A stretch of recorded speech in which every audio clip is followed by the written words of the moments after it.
memahami materi Imhotep dan zaman piramida, Gilgamesh dan Enkidu, Abraham dan Melkisedek. Sejak masyarakat terbentuk, ada kelompok-kelompok kecil yang di dalamnya mempraktikkan teknik-teknik rahasia untuk membantu mereka masuk ke dalam keadaan kesadaran yang lain. Mereka telah melakukan ini dengan kepercayaan bahwa keadaan kesadaran yang lain ini memberikan kekuatan untuk melihat hal-hal yang tidak terlihat oleh kesadaran sehari-hari yang biasa. Masalahnya adalah dari sudut pandang kesadaran sehari-hari sekarang ini yang masuk akal dan sederhana dalam sebuah cara yang belum pernah terjadi sebelumnya. Segalanya yang terlihat dalam keadaan yang lain itu adalah dalam penentuan delusi. Jika para anggota dari perkumpulan rahasia berusaha sendiri memasuki keadaan halusinasi yang membuat mereka bisa berkomunikasi dengan makhluk-makhluk tak berjasad, melihat masa depan, dan mempengaruhi jalannya sejarah, maka hal-hal ini hanyalah halusinasi. Akan tetapi, bagaimana jika mereka bisa menunjukkan bahwa mereka berhasil? Kita telah mulai melihat bagaimana keadaan-keadaan ini telah mengilhami beberapa seni, literatur, musik teragung dalam sejarah, tetapi semua itu mungkin bisa ditolak oleh seseorang yang berniat melakukannya hanya sebagai sebuah materi kehidupan dari khayalan, sesuatu yang tanpa ada hubungannya dengan aspek-aspek kehidupan praktis. Lagi pula, banyak kesenian bahkan yang hebat memiliki bagian khayalan. Pola pikir modern kita lebih suka melihat hasil yang lebih jelas. Bagaimana dengan tindakan besar teknik atau penemuan-penemuan ilmiah besar? Dalam bab ini, tentu saja kita akan mengikuti perjalanan sesosok malaikat ketika anggota besar dari sekolah-sekolah misteri membawa kemanusiaan ke tindakan besar teknik yang tidak sama, dari kuil Baalbek di Lebanon yang dalam bangunannya terdapat sebuah blok batu granit berukir dengan berat kira-kira 1000 ton, yang bahkan derek terkuat masa kini pun tidak mampu mengangkatnya ke piramida besar di Giza dan yang lainnya kurang dikenal piramida di Cina.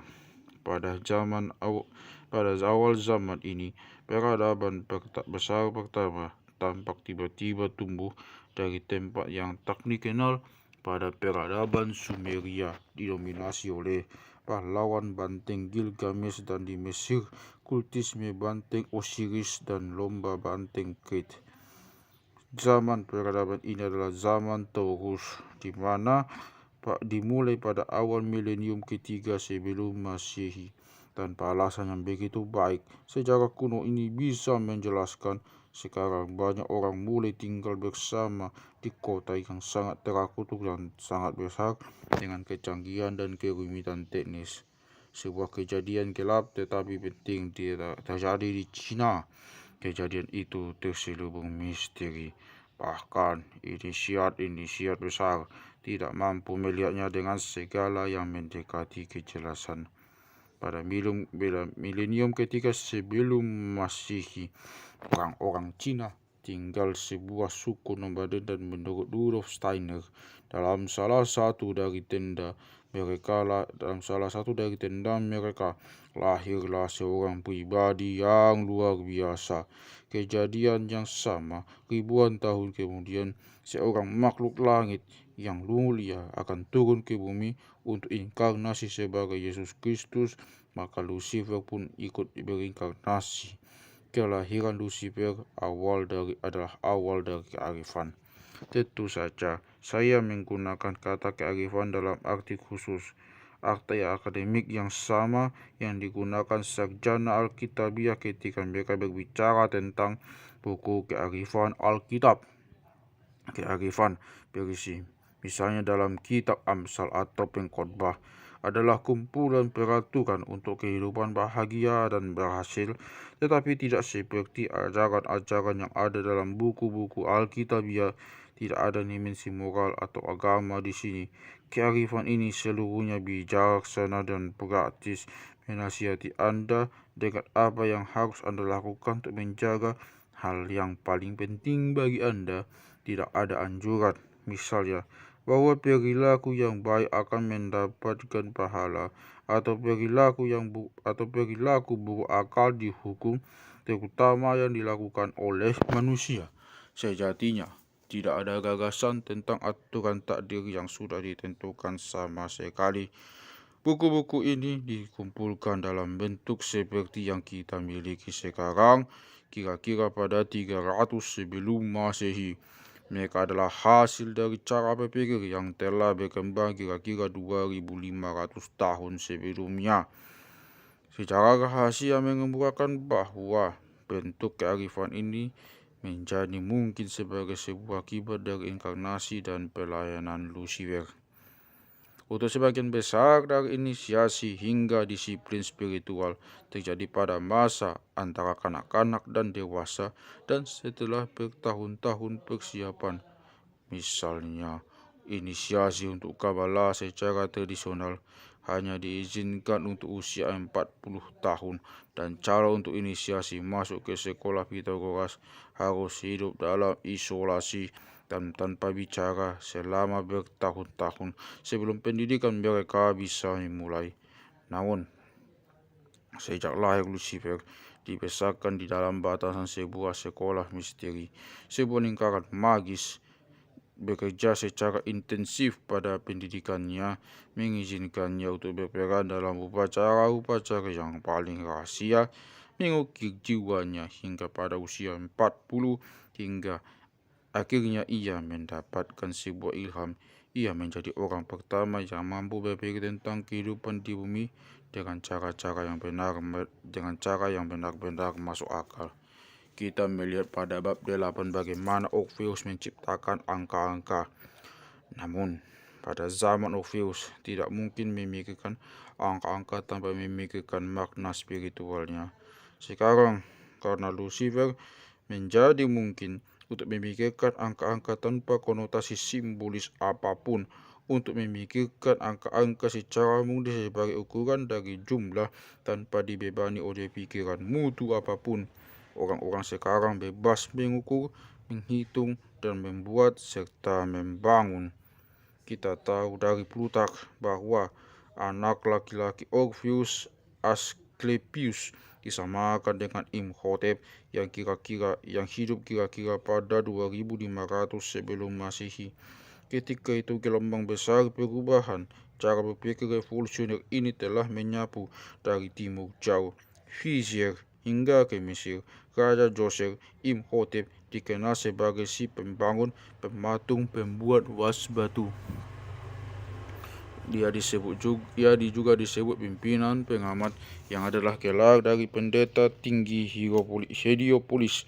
Kadang-kadang ia digambarkan mengenakan jubah bertabur bintang-bintang, dan kadang-kadang juga dalam kekunuan diperlihatkan memegangi sebuah gulungan surat perkamen. Imhotep terkenal dalam zaman kuno sebagai pakar besar pembangun dan arsitek step piramid di Saqqara.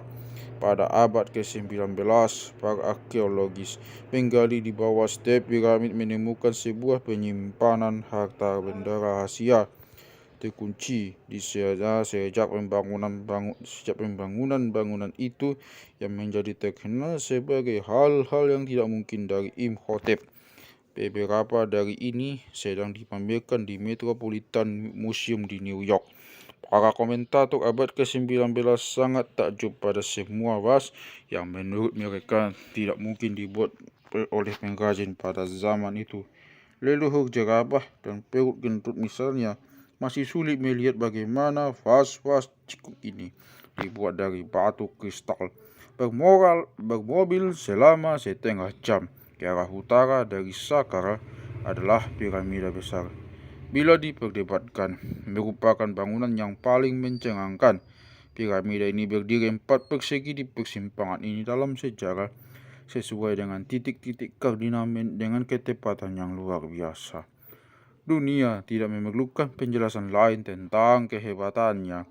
Cukup dikatakan bahwa secara prinsip bangunan itu bisa dibangun kembali sekarang ini, tetapi akan melumpuhkan segalanya kecuali ekonomi terkaya sedunia. Ia juga akan melebarkan teknik modern hingga ke batas kemampuannya, terutama dalam ketepatan dan orientasi astronomisnya. Akan tetapi, apa yang membuat piramida besar ini semakin luar biasa, hampir ajaib, menurut sejarah rahasia adalah kenyataan bahwa ini merupakan bangunan Mesir pertama. Sejarawan kuno telah menduga bahwa ambisi pembangunan orang-orang Mesir berkembang dari bangunan makam satu lantai disebut mastabas melalui kerumitan relief dari step piramid dan memuncak dalam kerumitan besar dan kecanggihan piramida besar di tanggali 2500 sebelum Masehi secara kuno, tanpa adanya catatan berbentuk naskah saat itu. Dan karena bangunan ini tidak berisi materi organis yang bisa karbon dated, dan karena hingga saat ini tidak ada cara untuk menanggali teknik pemotongan batu, ini mungkin sebuah cara yang sangat masuk akal untuk menerjemahkan bukti itu. Saya nyatakan pada awal buku ini bahwa ini adalah sejarah jungkir balik dan kebalikan, dan dalam doktrin rahasia piramida Mesir ini dibangun pada 3500 sebelum Masehi, sebelum pembangunan peradaban besar Mesir dan Sumeria. Pada waktu satu-satunya pembangunan yang ada sebelumnya adalah lingkaran batu dan monumen-monumen siklopian lainnya.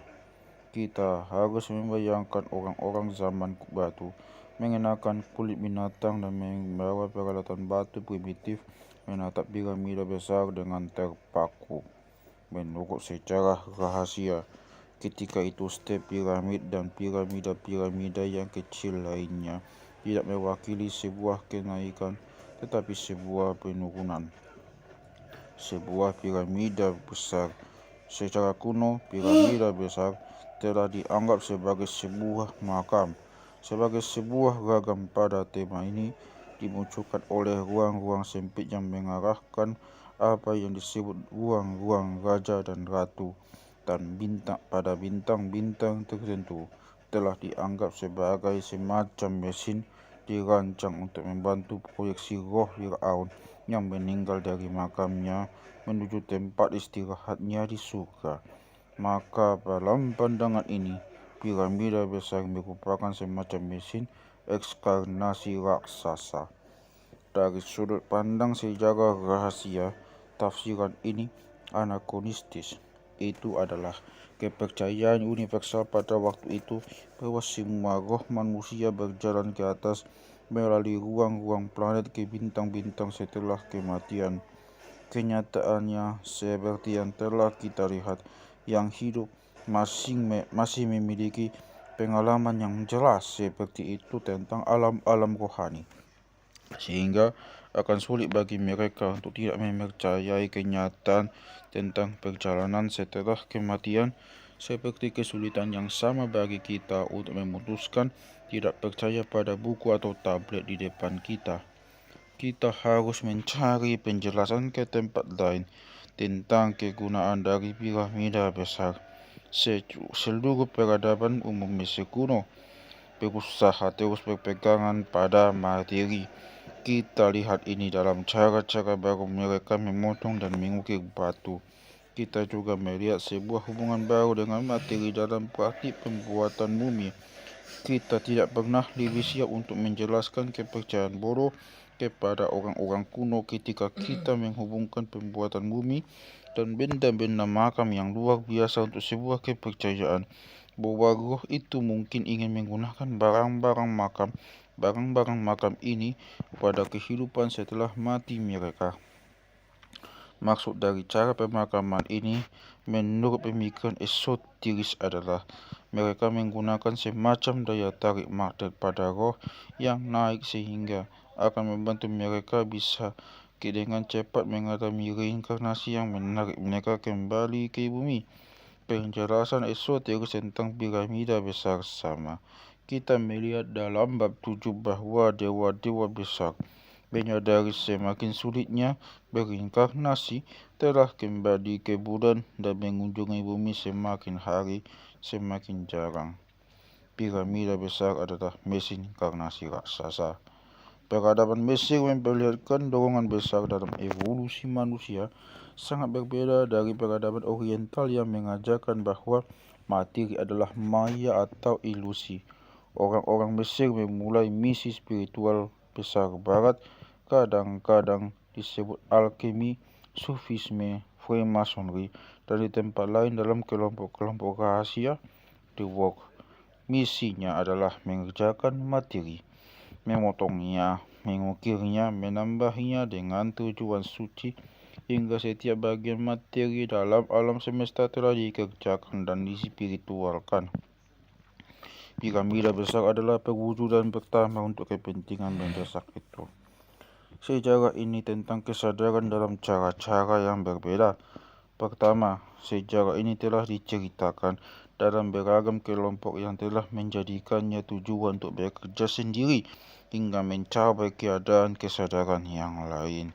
Kedua, sejarah ini menyatakan bahwa kesadaran telah berubah bersama waktu dengan cara yang jauh lebih radikal daripada yang diperkenankan oleh sejarah-sejarah konvensional. Ketiga, sejarah ini menyatakan bahwa misi kelompok-kelompok ini adalah memimpin evolusi kesadaran dalam kelahiran pikiran. Alam semesta berakhir dalam kelahiran pikiran. Alam semesta berakhir dan tujuan penciptaan selalu merupakan gagasan. Saya ingin memusatkan perhatian pada yang kedua dari cara-cara ini untuk memperlihatkan bahwa beberapa akademisi akhir-akhir ini telah menulis tentang pandangan esoteris bahwa kesadaran pernah berbeda dari yang sekarang ini. Bersamaan dengan kebangkitan peradaban Mesir, kira-kira pada 3250 sebelum Masehi, peradaban Sumeria bangkit di daratan antara Tigris dan Efrat. Di kota-kota Sumeria permulaan, patung-patung nenek moyang dan dewa-dewa kecil berdiri di dalam rumah keluarga. Sebuah tengkorak kadang-kadang disimpan sebagai sebuah rumah yang ditinggali roh kecil. Sementara itu, roh yang jauh lebih besar yang melindungi kepentingan kota disimpan di dalam rumah dewa, sebuah bangunan di pusat kelompok kuil.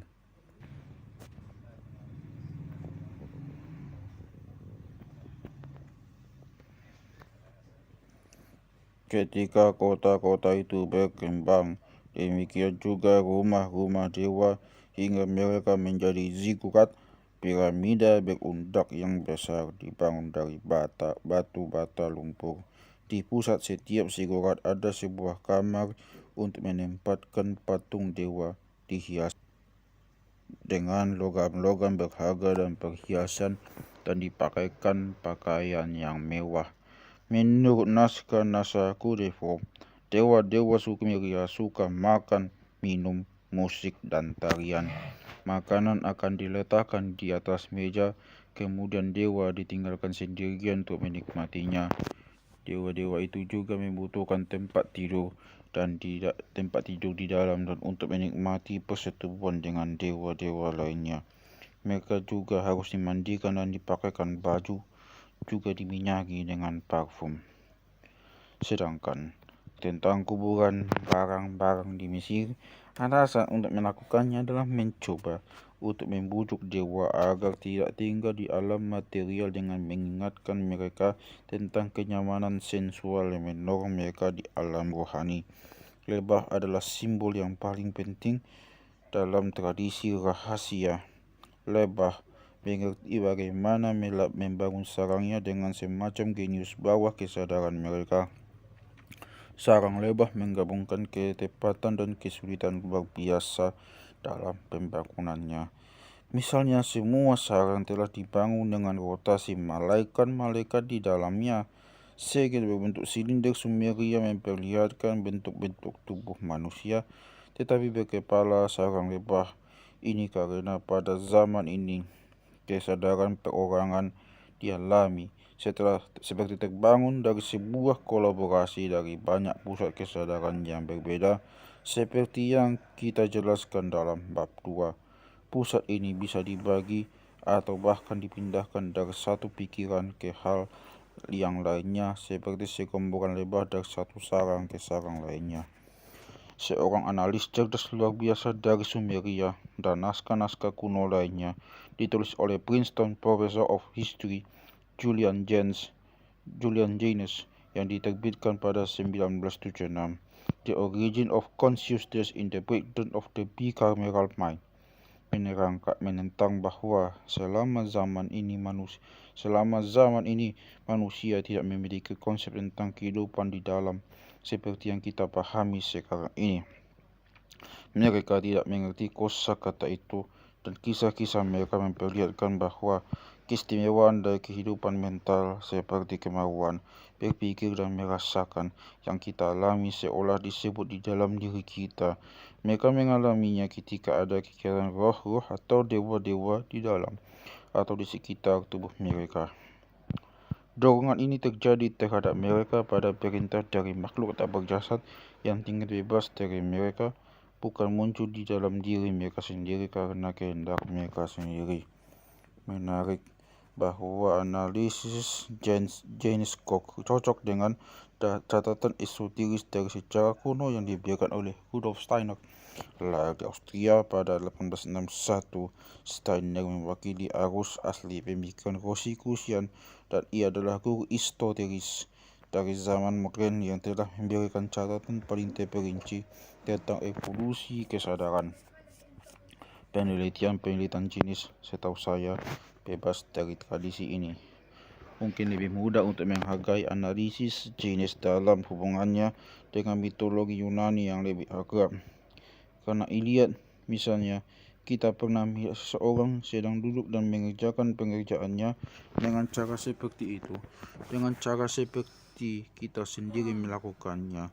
Jaynes memperlihatkan bagi orang-orang dalam Iliad tidak ada hal yang semacam introspeksi. Ketika Agamemnon merampas istri Achilles tidak memutuskan untuk menahan diri, namun seorang dewa menegurnya melalui rambutnya, memperlihatkan untuk tidak menyerang Agamemnon. Seorang dewa lainnya muncul dari laut untuk menasihatinya, dan ia adalah dewa yang membisiki Helen hingga merasa ingin pulang. Sarjana-sarjana modern cenderung untuk menafsirkan bagian kisah ini sebagai penjelasan puitis tentang perasaan di dalam yang disimbolkan oleh dewa-dewa seperti yang diciptakan oleh pujangga-pujangga modern. Pembacaan Jaynes yang jeri memperlihatkan bahwa si tafsir ini membaca kesadaran zaman sekarang kembali ke naskah-naskah yang ditulis oleh orang-orang yang bentuk kesadarannya sangat berbeda. Jaynes tidak sendirian dalam pandangannya. Filsuf Cambridge John Wisdom telah menulis orang Yunani tidak berbicara tentang bahaya dari menekan naluri, tetapi mereka berpikir untuk menyangkal Dionysus atau melupakan Poseidon demi Athena.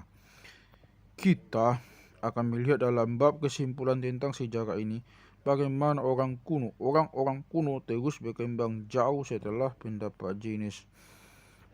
Namun sementara ini saya ingin membicarakan perbedaan penting antara analisis Jaynes dan cara orang-orang kuno itu sendiri mengerti banyak hal. Jaynes menjelaskan dewa-dewa yang mengendalikan tindakan manusia sebagai khayalan oral. Raja-raja Sumeria dan pahlawan-pahlawan Yunani digambarkan olehnya sebagai orang-orang yang sebenarnya dikepung oleh delusi.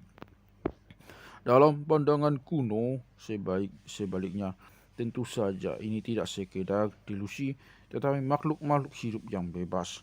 Jenis percaya bahwa semua yang ada pada zaman Homer dan yang lebih awal hidup dalam delusi hingga seperti yang dilihatnya, sisi kanan mereka mendapatkan kelebihan di atas otak sisi kiri. Dalam pandangan Jenis secara pribadi, walau percaya dirinya ditunjuki oleh seorang dewa yang juga hadir, untuk semua orang sebenarnya terjebak dalam sebuah delusi pribadi. Masalah dengan pandangan ini karena halusinasi adalah hampir karena definisi tidak berdasarkan kesepakatan, maka akan membuat Anda menduga orang-orang ini hidup dalam sebuah keadaan yang kacau dan barbar, dicirikan oleh salah pengertian yang sama. Psikiatris modern menjelaskan penderita skizofrenia sebagai seseorang yang tidak bisa membedakan antara gambar dan bunyi yang dihasilkan di luar dan yang di dalam. Kegilaan klinis mengakibatkan kesulitan cacat yang ekstrim bersama penurunan dan kegunaan kerja sosial dan domestik. Alih-alih masyarakat pada zaman ini membangun peradaban pasca air bah pertama dengan pemisahan hukum-hukum antara keimaman, pertanian, perdagangan, dan pabrik. Kekuatan buruh yang terorganisasi merancang bangunan umum yang hebat, termasuk terusan-terusan, parit-parit, dan tentu saja kuil-kuil. Ada perekonomian yang rumit dan tentara yang berdisiplin dalam jumlah besar. Untuk membuat orang-orang ini bekerja sama, tentu halusinasi itu harus menjadi halusinasi berkelompok. Jika pandangan dunia kuno merupakan sebuah delusi, tentu ia merupakan delusi yang canggih, nyaris luar biasa, rumit, dan besar. Sejauh ini, apa yang saya usahakan untuk tampilkan adalah sebuah sejarah dunia seperti yang dimengerti orang-orang kuno yang memiliki pandangan pikiran sebelum materi, yaitu semua orang mengalami interaksi dengan dewa-dewa, malaikat-malaikat, dan roh-roh. Berkat Freud dan Jung, kita semua terbiasa dengan gagasan bahwa pikiran kita berisi kerumitan psikologis yang bebas dari pusat kesadaran, dan oleh karena itu dalam tingkat tertentu mungkin dianggap sebagai otomatis. Jung menjelaskan kerumitan psikologis besar ini dalam pengertian 7 dewa planet besar dari mitologi, menyebut mereka 7 pola dasar dari bawah sadar kolektif yang besar. Akan tetapi, Jung bertemu Rudolf Steiner yang percaya pada roh tak berjasad, termasuk dewa-dewa planet. Jung menolak pandangan Steiner sebagai skizofrenis. Kita akan melihat dalam bab 27 betapa pada akhirnya tidak lama sebelum kematiannya, Jung bertahan di luar batas secara konsensus ilmiah modern. Ia menyimpulkan bahwa kerumitan psikologis ini berdiri sendiri dalam artian sama sekali bebas dari otak manusia. Dengan ini, Jung berlangkah satu langkah lebih maju daripada Jenis, karena tidak melihat lagi dewa-dewa sebagai halusinasi secara pribadi ataupun secara berkelompok, tetapi sebagai kecerdasan yang tinggi. Ia menerima filosofi orang-orang kuno, pikiran di depan materi. Pembaca harus waspada terhadap mengambil langkah yang sama. Penting bagi Anda untuk waspada terhadap kesan yang mungkin. Sejujurnya, versi sejarah ini bersatu dalam beberapa hal, atau tentang terasa benar dalam puisi tertentu, atau lebih buruk dalam spiritual.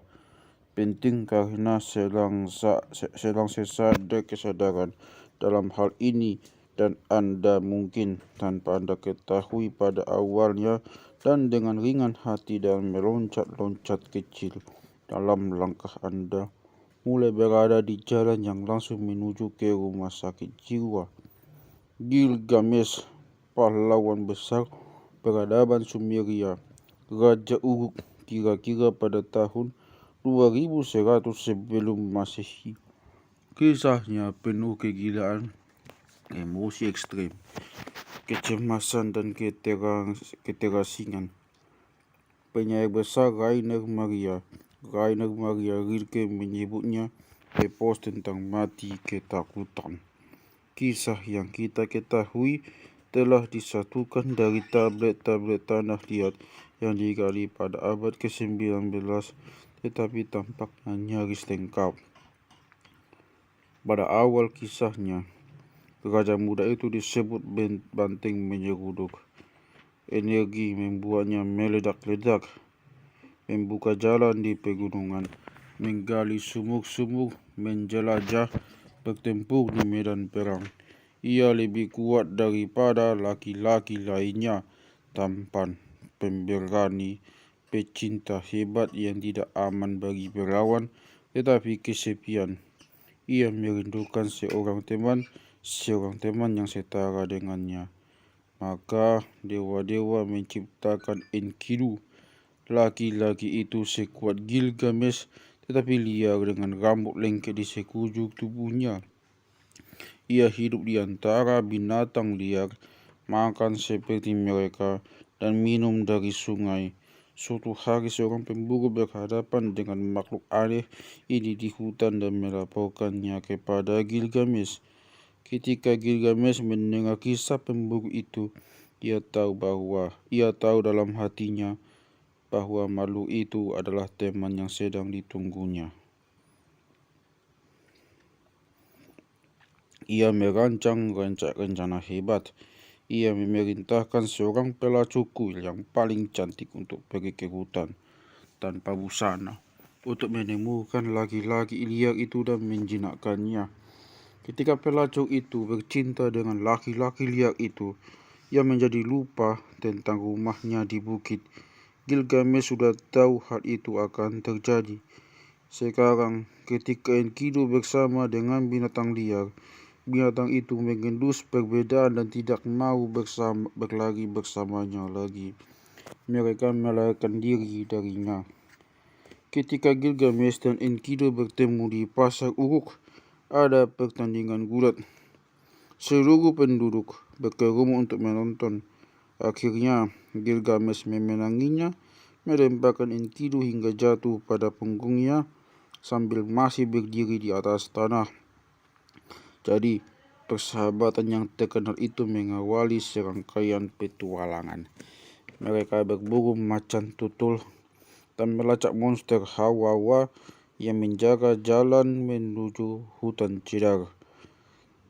Ketika kemudian mereka membantai banteng dari langit, Gilgamesh memasang tanduknya pada dinding di kamar tidurnya. Akan tetapi, Enkidu sakit parah. Gilgamesh duduk di tepi tempat tidurnya selama 6 hari dan 7 malam. Akhirnya, seekor cacing keluar dari hidung Enkidu. Pada akhirnya, Gilgamesh menarik sehelai cadar menutupi wajah temannya dan meraung seperti seekor singa betina kehilangan anak-anaknya. Setelah itu, ia berkeliaran di padang rumput, menangis takut pada kematiannya sendiri yang mulai menggerogoti isi perutnya. Gilgamesh berkakir di sebuah kedai minum pada akhir dunia. Ia ingin keluar dari kepalanya. Ia minta kepada pelayan kedai minum yang cantik jalan menuju Siusudra yang namanya telah kita lihat adalah nama untuk Nuh atau Dionysus. Ia manusia setengah dewa yang tidak pernah benar-benar mati. Gilgamesh membuat sebuah kapal dengan tiang-tiang pendayung dan dilapisi aspal, seperti yang masih digunakan di daerah rawa-rawa Arab hingga sekarang, dan pergi untuk bertemu dengannya. Siusudra berkata, "Aku akan mengatakan sebuah rahasia kepadamu, rahasia para dewa. Di dasar laut ada tanaman berduri seperti mawar. Jika kau bisa membawanya ke permukaan kembali, kau akan bisa menjadi muda kembali. Itu adalah tumbukan kemudahan abadi. Itu adalah tumbuhan kemudahan abadi. Zeus Sudra mengatakan kepadanya, bagaimana menyelam ke dasar laut yang menutupi Atlantis, bagaimana menemukan pengetahuan esoteris yang telah hilang pada zaman air bah. Gilgamesh mengingatkan batu pada kakinya seperti penyelam mutiara setempat. Ia menyelam, mencabut tanaman itu, melepaskan batunya dan naik ke permukaan dengan kemenangan. Akan tetapi, ketika beristirahat di pantai karena kehabisan tenaga, seekor ular mencium bau tanaman dan mencurinya. Gilgamesh pun mati. Ketika membaca kisah Gilgamesh, kita mungkin terpancing untuk melihat bagaimana ia gagal menjalani ujian yang telah diatur untuknya oleh pimpinan besar umat manusia. Ada catatan kecemasan di sini yang terdengar menyebar, bahkan lebih luas pada peradaban Babilonia dan Mesopotamia yang tumbuh mendominasi daerah itu. Dengan kematian Gilgamesh, kita berada di zaman zigurat terbesar. Kisah tentang Tower of Babel, menara Babilonia, niat untuk membangun menara ke surga, dan mengakibatkan hilangnya satu-satunya bahasa yang menyatukan bangsa, mewakili kenyataan bahwa sebagai bangsa dan suku bangsa mulai terkait pada roh-roh yang mengawasi mereka sendiri dan malaikat-malaikat pembimbing. Mereka tidak lagi melihat dewa-dewa yang lebih tinggi dan yang di atas dan di luar dewa-dewa besar dari pikiran kosmis besar di luar yang memberikan segala bagian-bagian yang berbeda dari takdir satu alam semesta. Zigurat itu mewakili sebuah niat sesat untuk mengukur surga dengan makna materi.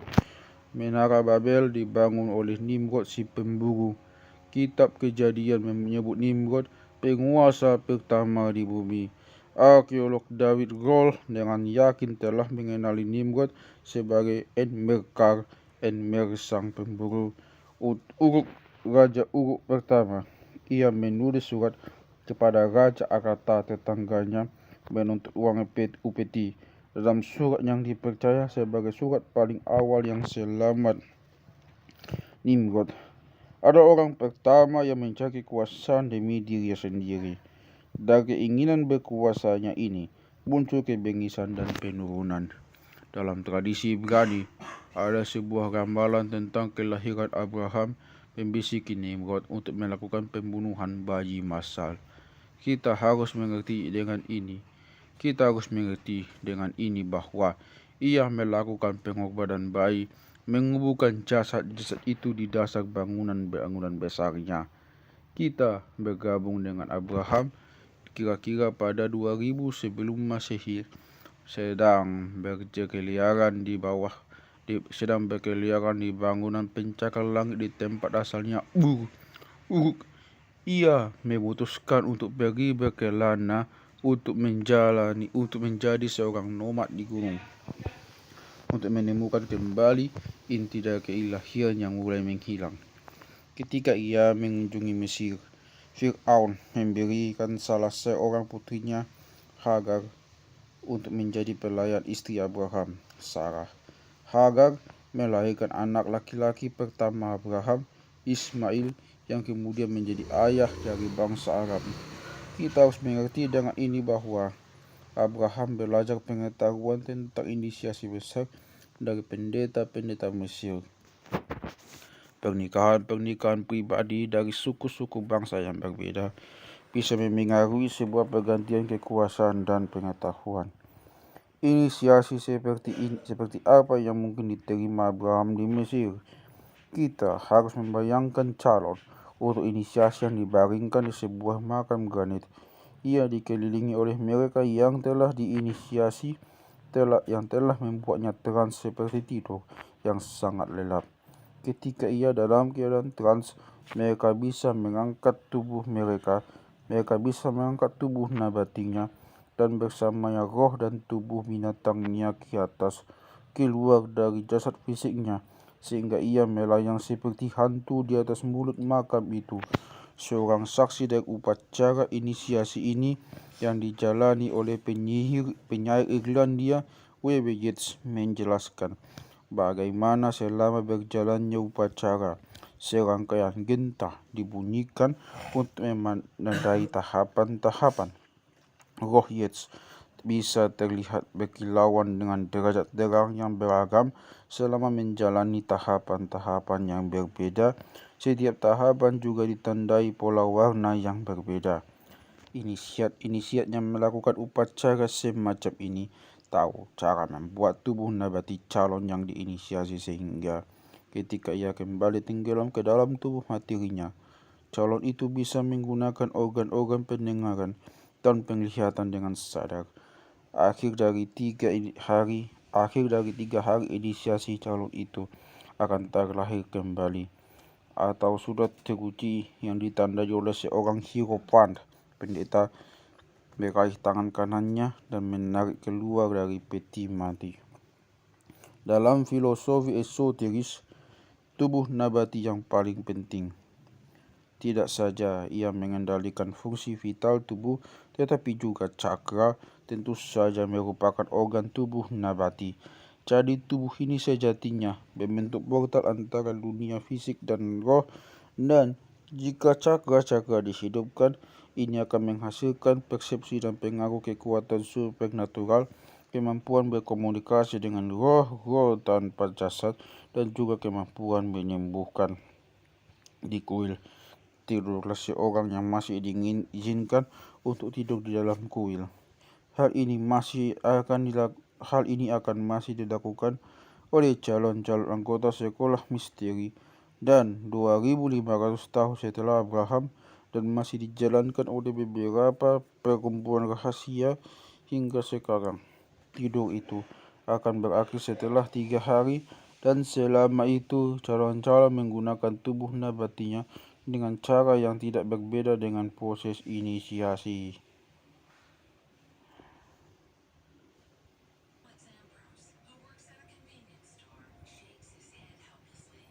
Seseorang yang menjalani proses ini mungkin akan memiliki pandangan realistis, dipimpin oleh mereka yang sudah lulus. Pertama, ia akan dimasukkan ke dalam kegelapan total. Ia akan merasa kehilangan kesadarannya, mati. Namun bagi dirinya sendiri, ia akan merasakan sadar, lalu dibimbing oleh makhluk berkepala binatang, berjalan melalui gang panjang dan melewati serangkaian ruangan. Pada tahap yang berbeda, ia akan ditantang dan diancam oleh dewa-dewa berkepala binatang lainnya dan iblis-iblis, termasuk monster buaya yang akan mencabiknya. Dalam buku Mesir, Book of the Dead, para calon berusaha melewati penjara-penjara perbatasan dengan mengatakan, "Aku gnostik, aku yang tahu." Formula ajaib yang digunakan dalam proses inisiasi, ia bisa menggunakannya lagi setelah kematian. Ia mendekati ruang suci di dalam. Ia melihat cahaya yang luar biasa benderang memancar melalui celah-celah di sekeliling tepian pintu gerbang. Ia berteriak, "Biarkan aku masuk, biarkan aku meningkatkan spiritualku, biarkan aku menjadi jiwa yang murni. Aku sudah mempersiapkan diri dengan menulis tot." Akhirnya, di luar putaran cahaya, sebuah visi muncul dari Ibu Dewi menyusui anaknya. Ini visi pengobatan, karena itu membawa kita kembali pada zaman Firdaus yang kita lihat pada bab 3, sebelum bumi dan matahari menjadi terpisah, ketika bumi disinari dari dalam oleh Dewa Matahari. Satu zaman sebelum ada ketidakpuasan, penyakit atau kematian. Ia menanti juga ke zaman yang berikutnya, ketika bumi dan matahari disatukan, ketika bumi sekali lagi diubah rupanya oleh matahari. Pada segala zaman dan tempat, ada orang-orang yang percaya bahwa meditasi atau gambar ibu Dewi dan anaknya memberikan keajaiban penyembuhan. Setelah tinggal di Mesir, Abraham pindah ke barat menuju ke daerah yang sekarang kita kenal sebagai Palestina. Ia harus mempersenjatai dan berlatih pelayan-pelayannya untuk menyelamatkan saudara laki-lakinya yang telah diculik oleh bandit setempat. Setelah pertempuran berdarah dan mengerikan, ia berjalan melewati sebuah lembah yang sekarang dikenali oleh para sarjana Alkitab sebagai lembah Kidron dan bertemu dengan seorang asing yang bernama Melkisedek. Dalam kitab Henokh, Melkisedek hanya disebutkan, sedangkan dalam Henokh nama Melkisedek hanya disebutkan sedikit dalam Alkitab, tetapi diikuti oleh pengertian kesalihan dan sesuatu yang penting dibiarkan tanpa penjelasan. Kejadian 14 ayat 18-20. Melkisedek, Raja Salem, pembawa roti dan anggur. Ia seorang imam Allah yang maha tinggi. Lalu ia memberkati Abraham. Diberkatilah kiranya Abraham oleh Allah yang maha tinggi, pencipta langit dan bumi. Dan terpujilah Allah yang maha tinggi, yang telah menyerahkan musuhmu ke tanganmu. Makna dari numinus orang saleh diperkuat oleh sebuah bagian misterius dalam Perjanjian Baru. Ibrani 6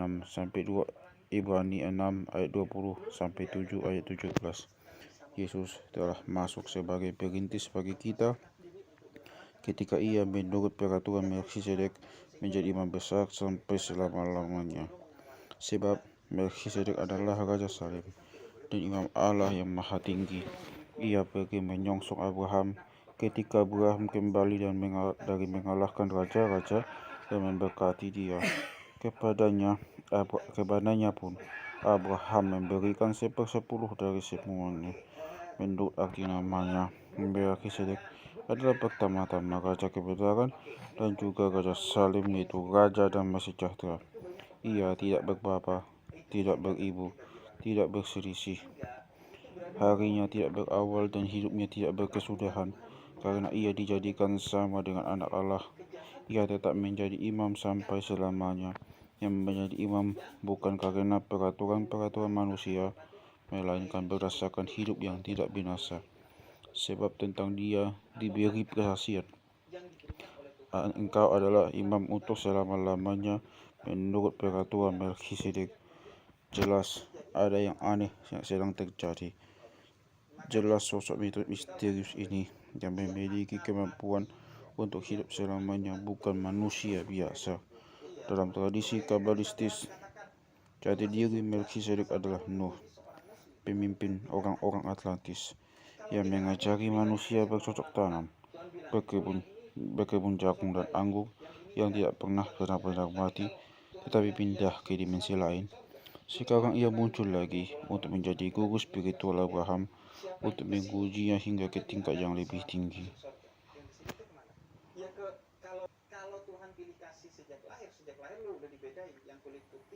Untuk mengerti ajaran inisiasi Melkisedek, kita harus memeriksa sebuah zaman yang lebih tua. Ketika menurut tradisi Alkitab kuno, Melkisedek hadir, walau ini disembunyikan dalam versi Alkitab. Ishak berusia 22 tahun ketika ayahnya membawa dia ke gunung untuk dikorbankan pada altar Melkisedek. Sangat penting dalam bentuk tertentu inisiasi, bahwa pada titik khusus dalam upacara itu, calon percaya mungkin sekilas, tetapi dengan pengakuan total bahwa ia akan mati. Mungkin ia mengerti bahwa ia akan mengalami simbol kematian, tetapi akhirnya ia sadar bahwa mungkin ada perubahan rencana. Mungkin ia sudah bersumpah paling takzim atas sakitnya kematian, bahwa ia akan memperbaiki cara-caranya dan hidup dengan cita-cita tinggi. Sekarang dengan pisau dipegangi dekat dengannya, ia bertanya-tanya jika penguji telah menguasainya. Itu tahu bahwa ia telah berbohong kepadanya. Ia tahu sekarang ia memikirkannya bahwa ia telah melakukan hal yang seharusnya tidak dilakukan, bahwa ia tidak sehat, ia tidak memiliki cukup kekuatan untuk menepati sumpah yang telah diucapkannya. Ia hanya menyalahkan dirinya sendiri hingga kematian keluar dari mulutnya, dan ia benar-benar tidak mampu membantu dirinya sendiri. Pada saat itu, ia sadar memerlukan pertolongan supernatural. Kita mungkin mendengar gema samar dari perasaan takut dan menyesal jika kita mengalami tragedi besar dalam Oedipus Rex atau King Lear. Dalam inisiasi, calon dibuat merasa tragedi dalam kehidupannya sendiri, sebuah kebutuhan yang luar biasa untuk menyucikan diri. Ia mulai menghakimi kehidupannya sendiri sebagai iblis dan malaikat akan menghakimi setelah kematian. Pisau Abraham mulai memotong tenggorokan Ishak. Sesosok malaikat menggantikannya dengan seekor kambing yang tanduknya tersangkut di belukar di dekat mereka. Apa yang diwakili oleh semak dan tanduk adalah dua kelopak atau dua tanduk cakra kening yang telah tersangkut dalam materi. Abraham bertindak seperti yang ia lakukan karena jenis spesies itu harus dikorbankan. Setidaknya ketika itu, pandangan alam rohani harus ditidurkan demi misi dari leluhur Abraham untuk mengembangkan otak sebagai organ berpikir.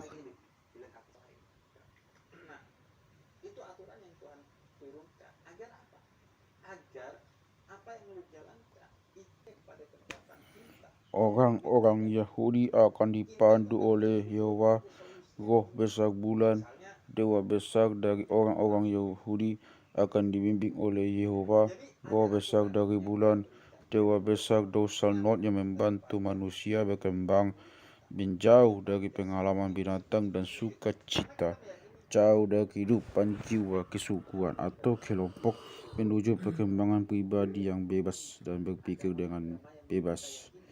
Dalam sejarah rahasia pengorbanan ini dilakukan di altar Melkisedek, pendeta tinggi agung dari misteri matahari. Apa yang dinyatakan di sini adalah bahwa Ishak diinisiasi hingga mencapai tingkat tertentu yang ia mengerti pentingnya tahap lunar yang berikutnya dari perkembangan manusia. Evolusi dari kebebasan manusia dan berpikir bebas akhirnya memungkinkan manusia untuk memainkan bagian kesadaran dalam mengubah dunia. Ishak tinggal di sekolah misteri Melkisedek selama 3,5 tahun mempelajari hal-hal ini. Ketika Melkisedek adalah pendeta misteri matahari, sekolah ini harus digambarkan sebagai isi di dalam wilayah sebuah lingkaran batu. Kita telah tiba pada zaman besar dari kuil-kuil matahari. Contoh-contoh yang masih selamat di Lüneburg di Jerman, Karnak di Prancis, dan Stonehenge di Inggris. Pada abad keempat sebelum Masehi, sejarawan Diodorus dari Sicilia menjelaskan sebuah kuil matahari berbentuk bola di utara yang dipersembahkan bagi dewa Apollo. Sekarang, para sarjana percaya ia sedang menjelaskan Stonehenge atau lebih tepatnya Calendish jauh di sebelah utara Skotlandia. Namun pada kasus lainnya, hubungan dengan Apollo harus dipahami sebagai penantian pada kelahiran dewa matahari dari rahim ibu dewi. Kontribusi besar lainnya terhadap perkembangan pemikiran datang tentu saja dari Yunani. Pengepungan Troya menandai awal kebangkitan keagungan peradaban Yunani. Ketika Yunani merampas prakasa kalian, peristiwa peradaban Mesir, dan membuat impian mereka sendiri. Ketika kita telah melacak sebuah sejarah dunia yang untuk kali pertama menenun kehidupan pahlawan-pahlawan besar budaya dari seluruh dunia, seperti Adam, Jupiter, Hercules, Osiris, No, Zarathustra, Krishna, dan Gilgamesh, menjadi satu kisah sejarah. Sebagian besar mereka tidak meninggalkan jejak fisik, hidup hanya dalam khayalan imajinatif, Destarian dalam potongan-potongan kisah dan khayalan yang terpencak-pencak. Oleh sekarang dan seterusnya, kita akan melihat bahwa banyak tokoh legendaris diduga oleh banyak orang merupakan tokoh yang tidak bersejarah. Kenyataannya diperlihatkan oleh arkeologi yang baru telah meninggalkan jejak fisik. Penemuan keruntuhan Troya oleh arkeolog Jerman Heinrich Schliemann pada 1870-an selalu menjadikan pertentangan lapisan-lapisan arkeologi yang dikalinya mungkin pada tanggal 3000 sebelum Masehi dan sehingga terlalu tua untuk menjadi sisa-sisa Homer. Tetapi hari ini, kebanyakan sarjana setuju bahwa lapisan yang berhubungan dengan 1200 sebelum Masehi pada zaman perunggu akhir cocok dengan catatan Homer. Pada dunia kuno, perang dilakukan untuk mendapatkan posisi kesucian pengetahuan inisiasi, sebagian karena kekuatan supernatural mengusulkannya. Orang-orang Yunani mengepung karena mereka ingin membawa patung yang dibuat oleh tangan Athena yang disebut Palladium. Kita harus melihat perjuangan mereka untuk memiliki Helen dengan cara yang sama. Sekarang, kita bisa melihat wajah suatu kecantikan janji akan kebahagiaan dengan meminjam frasa Stendhal. Ya, kita bisa menghargai janji itu dalam sebuah arti yang mentah atau sepele, tetapi kita juga harus bisa melakukannya dalam sebuah arti yang lebih dalam dan lebih penting. Kecantikan yang agung tampak mistis bagi kita, seolah ia menggenggam rahasia kehidupan. Jika saya bisa bersama dengan orang cantik itu, kita pikir kehidupan saya akan lengkap. Kehadiran Dewi kecantikan yang luar biasa bisa menimbulkan suatu keadaan lain dari kesadaran, dan para inisiat laki-laki sering dihubungkan dengan perempuan-perempuan cantik, mungkin sebagian karena partisipasi mereka menguatkan teknik seksual rahasia dari sekolah-sekolah. Kepemilikan Helen akan memungkinkan Yunani bergerak maju ke tahap peradaban berikutnya. Kita melihat perubahan kesadaran yang diceritakan dalam pengepungan Troya dalam ujar-ujar terkenal Achilles. Lebih baik menjadi seorang budak di tanah kehidupan daripada menjadi raja kegelapan. Pahlawan-pahlawan Yunani dan Troya senang hidup di bawah matahari, dan mengerikan bagi mereka ketika tiba-tiba matahari tertutup dan roh mereka dikirimkan keluar daratan dalam kegelapan kemuraman barat. Ini adalah ketakutan kematian dari Gilgamesh untuk meningkat ke sebuah tahap yang tampak nyaris spontan. Perhatikan bahwa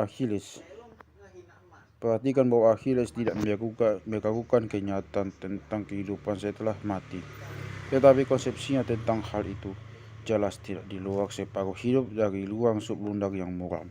Sebuah visi tentang ruang di langit telah hilang baginya. Kita bisa melihat titik balik ini dalam kesadaran dari malaikat lainnya jika bertanya kepada diri kita sendiri, siapa dari pahlawan-pahlawan itu yang benar-benar menang dalam pengepungan Troya bagi Yunani. Pahlawan kuat Achilles yang setengah dewa dan hampir tidak terkalahkan ini tidak gagah. Odysseus yang tangkas dan cerdas yang mengalahkan orang-orang Troya dengan memperdaya mereka hingga menerima hadiah kuda kayu yang berisi tentara.